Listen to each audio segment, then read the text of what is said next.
How are you? Are you doing good? Are you doing good sitting there in your chair, with your hands in your pants? Stop it. Pull them. Get out of there. Get out of there. That you don't know what's going. You don't know what's happening down there. It's not good for. Don't do that. God's watching you.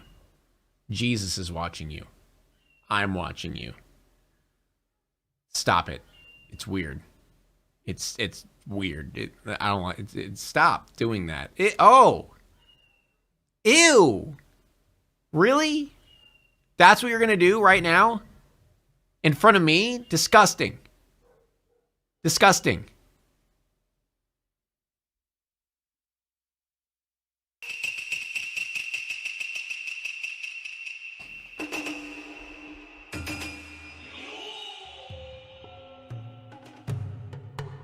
Japan's an extremely safe country, with a low crime rate. But when a crime does occur there, the perps always seem to crank things up to 11. I'm sorry, one sec. I just realized I don't have chat up. With that in mind, let's kick today's video off with a grim story that's not for the faint of heart. It was the 23rd of May, 1979.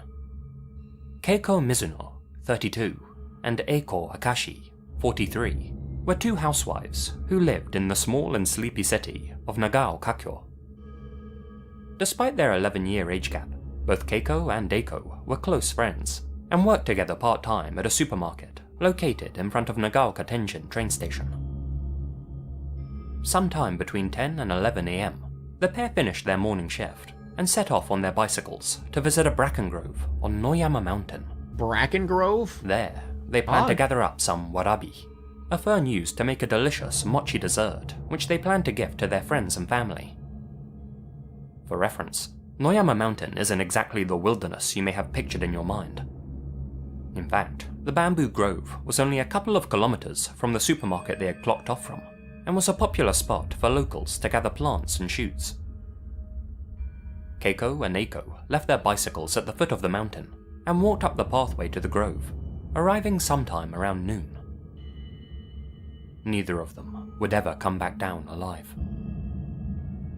That afternoon, Keiko's husband received a call informing him that his wife hadn't picked up their son from nursery school.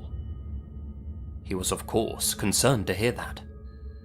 With this being 1979, he didn't exactly have a way to contact Keiko. Oh boy. As such, he went to search for her up on the bracken Dude, grove. Sometimes I think about how having cell phones now is so epic and cool. I remember back then, when I was a kid, we always had to use landlines and stuff. Imagine doing needing landlines for talking to people, bruh. Where he knew she had gone to that day with Eiko, but he couldn't find any Cringe. trace of either woman. When neither Keiko or Eiko returned home the following morning, both of their husbands finally reported them missing. 50 firefighters and a pack of sniffer dogs combed Noyama Mountain in search of the two missing housewives, but all they could find were their bicycles, still where they had left them. It wouldn't be until 10:30 AM on the 25th, a full 2 days after Keiko and Eiko went missing, that their bodies were finally discovered, lying just 10 meters apart in a heavily wooded area on Noyama. Both women had been slaughtered, but in vastly different ways. Keiko had been stabbed more than 50 times with a sharp kitchen knife. I mean, The blade had been left in bed. you think after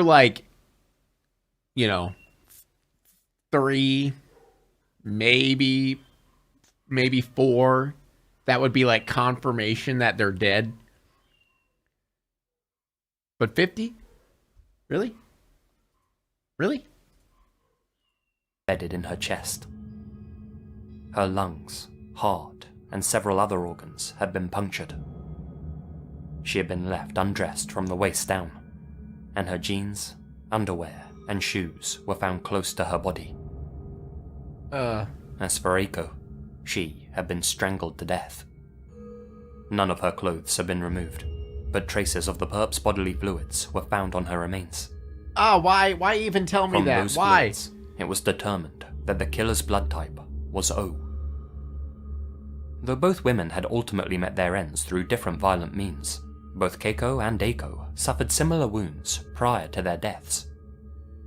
They had both been repeatedly punched and kicked, and had suffered numerous broken bones and bruises. Eiko had been so severely beaten that her liver had ruptured. Oh my god. These injuries had been caused by someone strong, possibly someone with martial arts training. The most gruesome detail, though, was that both Keiko and Eiko's Achilles tendons had been sliced through to the bone. Oh god, why? That is like the worst. It is like the worst. It's the worst thing you could do, man. Oh god. To prevent them from escaping. And this was likely one of the first wounds each woman sustained. From there, they were at their killer's mercy, unable to run or even walk to safety. Experts believe that the attack took place sometime between 12 PM and 2:30 PM. Y'all scared Empty of ghosts, bento boxes found inside the women's rucksacks suggested that they had both had time to eat lunch prior to the incident. Investigators searched the pockets of both victims. Inside Eiko's right jeans pocket, they found a crumpled up supermarket receipt. Turns out that she had left detectives a final clue. Scribbled on the back of the receipt, in Eiko's handwriting, was this message. "We're being followed. Please help us. This man is a bad person." The fact that the message had been written so sloppily, with certain simple kanji strokes being missed out completely, suggested that Eiko had written the note under extreme duress. They theorized that she planned to secretly hand the note to a passerby, but obviously never got the chance. The pencil used to write the note was the only item missing from the scene. None of the women's other possessions had been taken. This hadn't been a robbery gone wrong. This had been the work of an opportunistic sadist. Or perhaps, sadists. A construction team were present in the area that day. Two young workers, referred to as K and M by the media, were allegedly seen rushing down the mountain around 2 PM, just around the time the women were slain. These men were said to be Yankees, the word Japanese people use for juvenile delinquents. One of these men, K, was also said to practice karate. They were both questioned, but ultimately cleared as suspects in the case. Of course. So if K and M weren't responsible for the slayings, who was? Well, there are a few theories. As well as the builders, a further 15 people are known to have been on the mountain. Alright. Okay. I've never seen a more unhinged, stupid fucking comment in my chat in my life. The thought of an evil martial artist bodybuilder is kind of hot, not gonna lie. I just realized I wasn't full screen that whole time. In the days preceding Keiko and Eiko's untimely and brutal ends. One of them is of particular interest. Just 6 days before the killings, a middle-aged man was seen speaking to a woman about warabi ferns. This man was described as being a salaryman type, and was wearing a polo shirt, smart trousers, and leather office shoes. Not the sort of outfit you'd expect someone to be wearing on a hike up the mountains. His attire was of interest to the authorities though, since a set of footprints found near Keiko and Eiko's bodies had been made by a pair of shoes without any indentations or patterns on the soles. Say, by a pair of office shoes. Half a year prior to the slayings, a male, aged between 40 and 45, had reportedly harassed a woman on Noyama Mountain, about 300 meters from where Keiko and Eiko would later be discovered.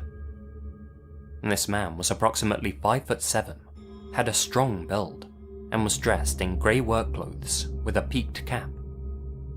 He called out to the woman, saying something along the lines of, "Hey honey, "Have you managed to harvest any ferns?" Noticing that he was holding a 30-centimeter long blade in his hand, the woman ran to her husband, who was picking ferns a short distance away with their child. They later contacted the authorities about the incident. This sketch of the man was released to the public, but his identity remains a mystery to this day, and it's unknown whether he was the same salaryman type witnessed on the mountain shortly before Keiko and Eiko were slain. Around that same time in 1978, Akiko Them and Doom Guy bringing shame. Chat, did you see that one comment I posted as well? Well, let me find it. Here it is.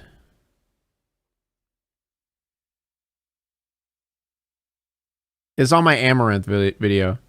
I understand where the husband is coming from. The man has a fucking Ghost Rider profile picture. Defends the husband. Oh boy. We live in a society, chat. We live in a society. Maeda, a 38-year-old woman who had been jogging at night, disappeared just 10 kilometers from where the two housewives were slain.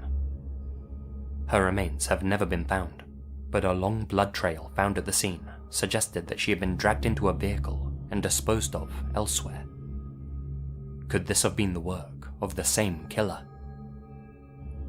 5 years after the Bracken murders, almost to the day in fact, on May 16th, 1984, 48-year-old Kyoko Kinoshita was found stabbed to death in the same city of Nagaokakyo, this time inside her own home. Oh my god. She had been punctured in the back and neck before being wrapped up in a futon. Whoever took her life then set that futon ablaze. O-type blood was again found at the scene. The eeriest part? Kyoko just so happened to work at the exact same supermarket as Keiko and Eiko. Oh god. I've also seen some reports claim that Kyoko was actually with Keiko and Eiko on the mountain the day they were slain, but fortuitously went back home after eating lunch with them, effectively cheating death, at least for 5 years. Since I can't find any concrete evidence that Kyoko was actually with the two other housewives that day, I can only assume that last part's an urban rumor. Regardless, it's strongly believed that Kyoko's case and that of Keiko and Eiko's are linked.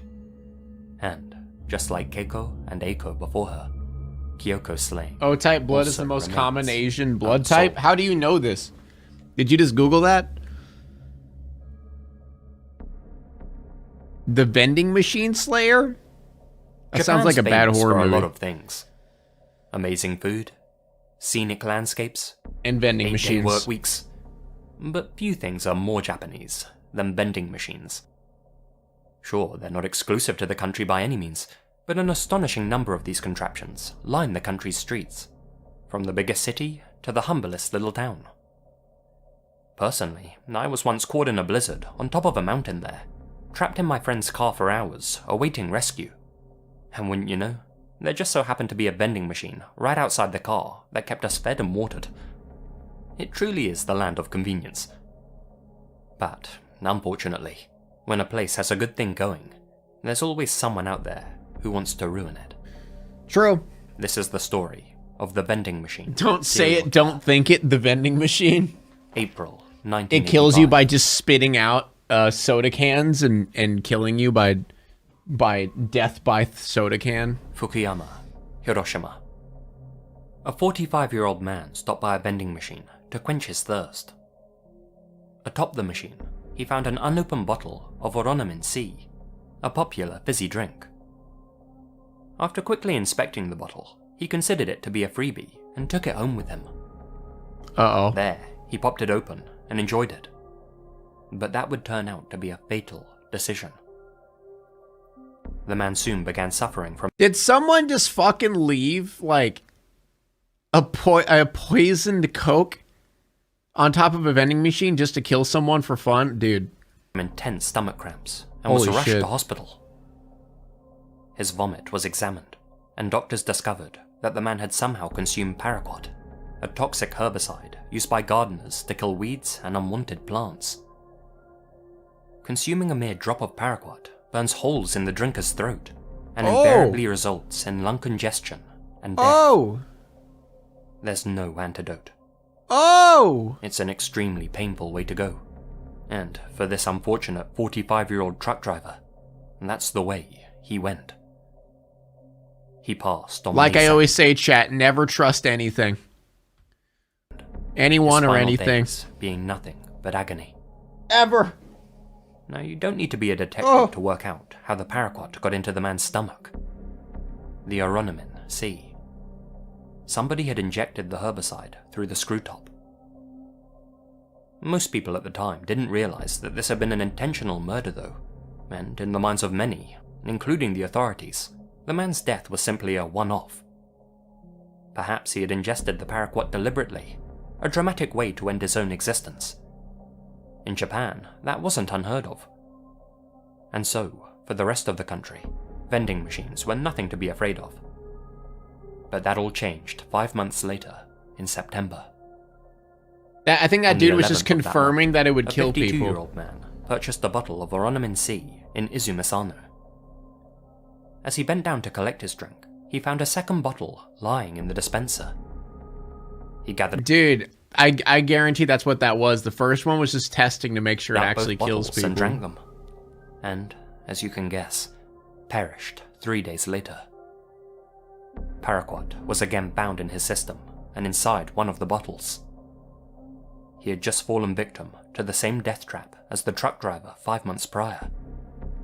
The incident back in April had, in all likelihood, been nothing more than a test run for the killer, and now that they knew their methodology worked, they were about to up the ante.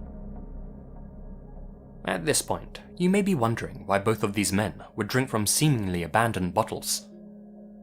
Well, it's not actually as weird as it sounds. At the time, Oronomin C happened to be running a campaign. For every bottle of their drink purchased at a vending machine, there was a chance that an extra bottle would be dispensed for free. Oh, wow. The odds of winning an extra beverage were actually quite high. As Theosphere noted in their excellent write-up of this case over on the Unsolved Mysteries subreddit, there was a widespread pay-it-forward culture in Japan at the time, and so it wasn't uncommon to visit a vending machine and find that some generous soul had left his or her extra bottle behind for the next passerby. Unfortunately, the killer was aware of this, Oh, and man. that September, he took advantage of his fellow countrymen's trusting nature. On the 12th of September, just 1 day after the second victim had consumed his fatal beverage, a 22-year-old male in Matsusaka purchased a bottle of Real Gold, another popular soft drink, and found a second bottle in the dispenser. Little did he realize that this second bottle had been poisoned, this time with Daiquat, another toxic herbicide. He perished. Is this just a fucking farmer that's like, dude, let's kill some people. Let's use all this herbicide I have and just kill some people for fun. 2 days later. On the 19th, a 30-year-old male in Echizen found an unattended bottle of soda at a vending machine and drank it. He died 3 days later. A 45-year-old man in Miyakonojo also died that same day after drinking an abandoned bottle of Real Gold which he had found in a vending dispenser. A 50-year-old male perished in early October after drinking from a bottle of Oronomin C which he had found in a machine in Habikino. 4 more men also died in October after ingesting paraquat poisoned drinks. Soon, the similarity between all of these cases caught the media's attention, and people began avoiding vending machines altogether. The slayings I can finally imagine. came to an end in November, but not before 2 final victims lost their lives. This time, a 48-year-old man in Saitama and a 17-year-old girl in the Kodama district. She was the only female victim of the vending machine killer. Wow. The government began placing warning signs on every vending machine throughout the country, telling people not to drink from left-behind beverages. The manufacturers of Oronomin C replaced their bottle screw caps. Use canned sodas? Some of them are canned. What do you mean? They even showed, what was that gold? The something gold can? That was a can? I'm sure if they could get the herbicide in a bottle, they could get it in a can. With pull tabs, and the general public were now much more weary about the dangers of abandoned consumables. Either as a result of greater public awareness, or for an entirely different reason altogether, the poisonings came to an abrupt stop after the first female victim perished. During their investigation, the detectives first had to confirm that all of the poisonings had been the work of one individual. As mentioned, all of the victims had been killed by drinks laced with paraquat. That is, all but one of them, the third victim, who had been poisoned with diquat.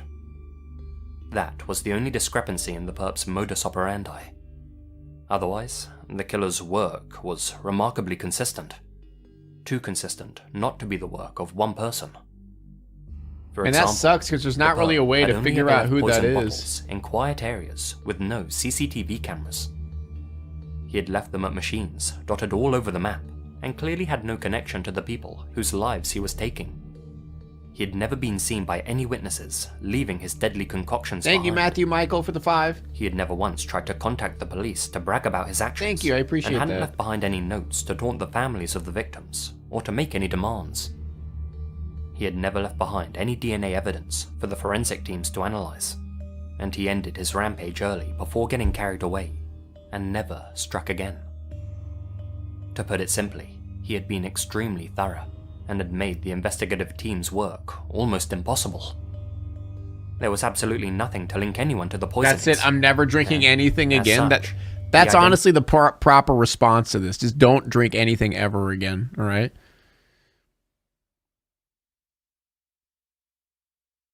Of the vending machine killer remains a mystery to this very day. Their motive for slaying so many random innocents remains just as unclear. Many have theorized that the man behind the vending machine slayings wasn't actually a man at all, but a woman who specifically targeted men. The fact that 11 of the 12 victims were male surely can't be a coincidence. Oroniman C was specifically... But how can you control that, though? You can't control whether or not someone's going to go up to a vending machine. ...marketed towards a male consumer, and most of the vending machines that the killer struck were in so-called salaryman areas, near offices that had mostly male workers. The fact that the poisonings abruptly stopped after a female died could also be significant. The perp may have felt that they had made a mistake and decided to stop before accidentally taking the life of another woman. Still, that's just one hypothesis. Others have suggested that the perp may have actually been a student on university break. That could explain how they had time to travel the length and breadth of the country, and why the killing stopped around the time that university students went back to school. Ultimately, we don't know who was behind the slayings, and seeing how the statute of limitations ran out on this case back in 2000, we almost certainly never will. That's crazy. Someone's literally walking around like, yeah, I killed 12 people and they never caught me. But, in all likelihood, the perpetrator is still out there, roaming the vending machine-lined streets of Japan. And you can't help but wonder what they feel every time you pass by one. Is it guilt? Or satisfaction? Sorry, chat, I didn't get much sleep last night. I'm not yawning at the video! I promise!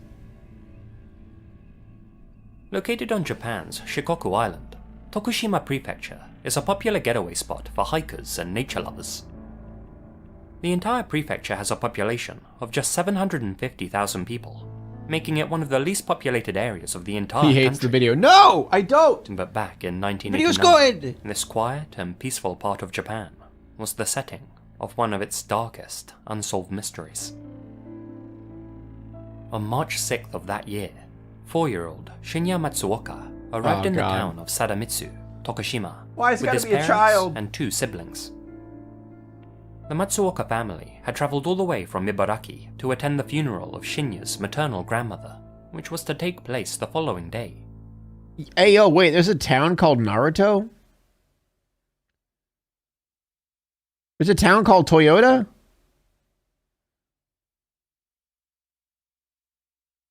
Alright, sorry. They stayed at a relative's house just outside the town in the mountains.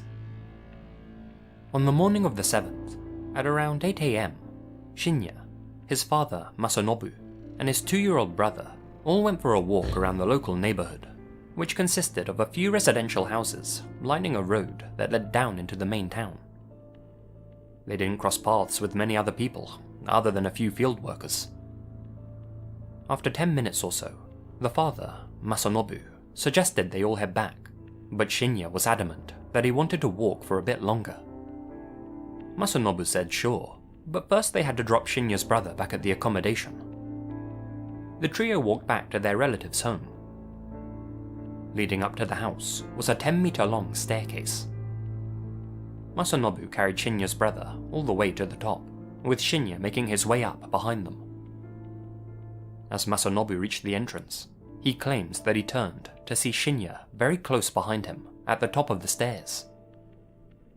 Masanobu stepped into the home and handed Shinya's 2-year-old brother over to his wife, something that took 20 seconds at most. And he turned around and his kid is gone. Dude, this is my biggest fear ever. No joke. I never take my eyes off my son because I hear so many stories of people like turning around for 5 seconds and then turning back around and their child just disappears. So literally every time I go anywhere, I'm either holding my son's hand or I'm just like keeping him in my peripheral vision at least so I know where he's at all times. Because stories like this freak me out. At that point, that Masanobu turned around and noticed that Shinya hadn't followed him into the house. He stepped onto the porch outside, and to his horror, Shinya was nowhere to be seen. He wasn't on the stairs leading up to the house. He wasn't standing on the street below. In a matter of seconds, he had vanished into thin air. But that was impossible. Shinya... Is that why they used to have leashes for kids? What do you mean used to? People have leashes for kids now. And you want to know what? Get leashes for your kids. It's not inhumane. I don't know why people think that leashes for your child is inhumane. Honestly, it's smart. Do you guys understand? Children, they will literally just walk away. They will just drift off into do whatever. I don't need to because I just, you know, I'm literally just watching my son like a hawk. But still, some parents, yeah, do it. Do it. If you're distracted, if you don't believe that you can keep control of your child, get a leash for your child, okay? Yes, I am actually, I'm over here yelling at you to get a leash for your child. Isn't that a bit dehumanizing? You know what else is dehumanizing? Your child getting kidnapped and murdered. I don't know. Dehumanizing risk of your child getting kidnapped. Which one seems a bit more important? I don't know. They're children. What do you mean dehumanizing? They're children. It's not like they're a grown adult. What? Yeah, a grown adult with a leash. Yeah, that's a little bit dehumanizing. But they're children. They're kids. They don't understand what they don't even understand the word dehumanizing.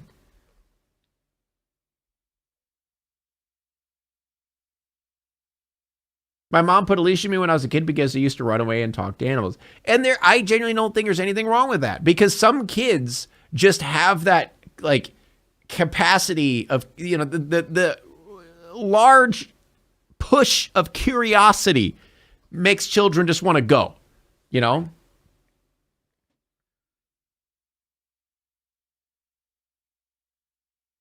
In fairness, my mom once lost my sister, was looking for her for ages and calling for her, and she was holding her hand the whole time. Yeah, you see what I mean?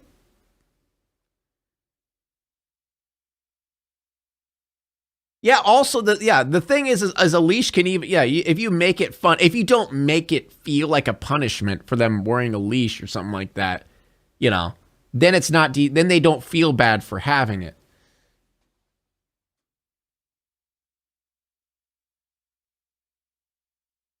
That's why I don't get why people look at it like it's a bad thing or like, oh, you're just being overprotective or that's just wrong. That's wrong. That's disgusting. Oh, so you would rather just let your child get kidnapped? Because guess what? Sometimes, even if you're watching your child, someone could literally go up and snatch him anyway.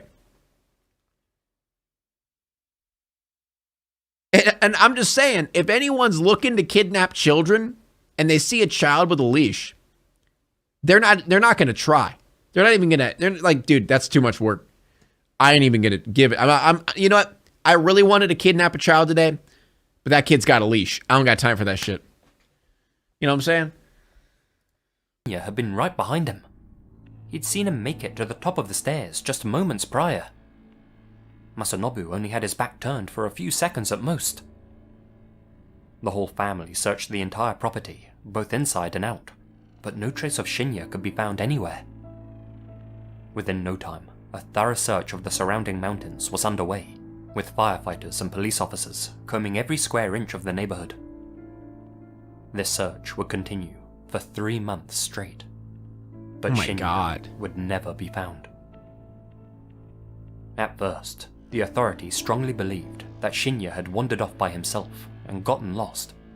Of course. The facts did all seem to suggest that was the case. After all, the area was quite remote, and the house the family were staying at was located at the end of the street. There was no reason for anyone who didn't live there to be there. Yeah, but like if the child wandered off by himself, then someone would have spotted him. Nobody outside the neighborhood knew the Matsuoka family was staying there either. The field workers, who were only 100 meters away from the scene of the incident, hadn't seen or heard any strange vehicles pass by when the boy disappeared. Neither Shinya's father nor mother heard a peep from the boy when he vanished. So even if some opportunist happened to be hiding in the bushes, it just wasn't plausible that he or she could snatch the boy up and make him disappear so stealthily in such a short space of time. Aliens. But Shinya was a smart lad. He knew his parents' phone numbers by heart, and could even recite the address of the relative's house they were staying at. If he had wandered off and gotten lost, surely he could have found his way back, or asked someone for help. And though their relative's house was outside the main town, it wasn't like it was miles from civilization. There were still people living nearby, particularly to the east of where the family was staying. Was it possible that someone living there had taken Shinya? Chillingly, the night before he disappeared, a worried-looking Shinya ran up to his parents whilst inside the relative's house, and said, "He's looking for me. He's gonna find me." It's unclear whether that was just the imaginative ramblings of a child, Sus? or whether Shinya had actually seen someone outside his window that night. Now, here's where the plot really thickens. On March 16th, 9 days after Shinya went missing, the Matsuoka family received a mysterious phone call at their relative's house. Shinya's father, Masanobu, answered it. A female voice on the other end of the line asked him, "Is your wife there?" Masanobu passed the phone to his wife. "I am Mariko Nakahara's mother," the voice said. "My child is in Group Moon of the Seikei Kindergarten." Shinya's mother immediately recognized the name of the school. It's where Shinya's sister went to kindergarten, back in Ibaraki. But that was odd, she thought, since the woman on the other end of the line spoke with a distinct Tokushima accent. "We've all put together some money to support you. Where should we send it to? Are you returning home soon?" Shinya's mother told the woman that the family were returning to Ibaraki the following day. The family did return home, but they didn't hear back from the woman about the money. Shinya's mother felt uncomfortable calling up the school to ask about it, but after some time, she decided that she better make an inquiry. She phoned up the kindergarten and asked what the situation was with regards to the condolence fund. The principal of the school was confused to say the least, and told Shinya's mother that no such money had been collected that they knew about. Shinya's mother said there must be some kind of mistake, that Mariko Nakahara's mother had collected some money to help support them. "I'm sorry," replied the principal, "but no girl named Mariko Nakahara goes to school here." That's when it dawned on Shinya's mother. How on earth would one of the other mothers at the school have gotten a hold of her relative's phone number? That didn't make any sense at all. Okay, I'm kind of confused here. Why? Okay, if your child is missing, why would you like, it doesn't matter if it's 9 days. Why would you just go home? You know? I would stay there forever until I found my child. Why would you go home? The caller was. They knew that number. They knew the name of that kindergarten back in Ibaraki. And they spoke with that distinct Tokushima accent. Had Shinya's mother actually been speaking with the person who had taken her son? After learning that the condolence fund didn't exist, she immediately told her husband, Masanobu. His first instinct was that the mystery caller was the person holding their son captive. Thankfully, he had actually set up a recording device on the house's phone after Shinya vanished, and the call made by the mystery woman had been recorded onto a cassette. He contacted the authorities and gave them the only recording of the conversation. Suspiciously, the police never bothered to investigate who had made the call, and somehow Of course. lost the recording that Masanobu had given them. How do you lose the To this day, what? we still don't know who made that bizarre phone call. Huh? How do you lose the... You're the police. You're the oh, we lost it. Oh, sorry, yep. I don't know. Just misplaced it, I guess. I don't know. Huh? Or why? In the years that followed, Whoops. numerous reported sightings of Shinya were made to the authorities. In May of 1989, just 2 months after the boy went missing, a man was seen walking with a child who bore a strong resemblance to Shinya on a beach in Tokushima. When the witness tried to get a good look at the boy's face, the man turned him away and rushed the boy into a waiting white vehicle. The beach where this sighting occurred is an area where North Korean ships are known to pass. In 1990, 2 alleged sightings of the boy were reported. One came from a housewife who was certain that she had seen Shinya in Tokushima City. The other came from a man in Yamagata who believed that he had seen Shinya outside a shopping mall. The father, Masanobu, who had quit his job to search for his missing son, personally investigated both of these leads and handed out missing person flyers to people at both locations. Locals outside the mall in Yamagata confirmed that they had in fact seen the boy with an unidentified man. In 1995, an elderly man in Hokkaido disturbingly reported that he knew someone who had, quote, received a boy named Shinya as a gift. In 1997, a woman met a young boy who strongly resembled Shinya at a train station in Yokohama. The boy had marks on his wrists and looked sickly and unwell. Is it He told the trafficking? woman that he was being poorly treated by an older man. She gave the boy her number and told him to call her if he ever needed help. The boy called her just once after that, but she was unable to find out where he was living. Finally, Yeah, I know. in When police lose 1998, something, they're a definitely cashier in protecting Chigoku someone or reported hiding seeing a boy something. with marks on his wrists, shopping with what looked like a typical Yakuza type. The Yakuza appeared to be keeping a close eye on the boy, who strongly resembled the missing poster of Shinya. The cashier makes told his sense. boss about the situation, and they both went to get a good look at the boy. But by that point, he and the Yakuza were already gone. None of these supposed sightings led to any new breakthroughs. Unfortunately, for the past 33 years, Shinya Matsuoka's whereabouts and well-being remain a mystery, as do the circumstances surrounding his vanishing. Perhaps the boy's curious nature got the better of him. Perhaps he somehow ran off in the space of 20 seconds, and his remains have been lost in the steep Tokushima mountains for the past 3 decades. Perhaps someone had been watching him from afar that morning, and somehow swept him up in the short space of time his father's back was turned. I mean, A I feel like sick that neighbor definitely Or a happened. local worker. There's Or no way he just perhaps walked off. It's a mix of both. He would have been spotted. The boy walked off by himself, only to run into the wrong person. The first theory makes the most sense logically.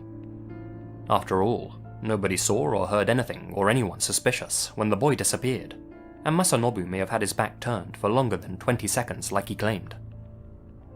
But given the mysterious phone call to Shinya's mother, and all the sightings that were reported in the subsequent years, it's hard to rule out foul play. Unfortunately, whatever did happen to Shinya, the outcome was either death or a fate worse than it.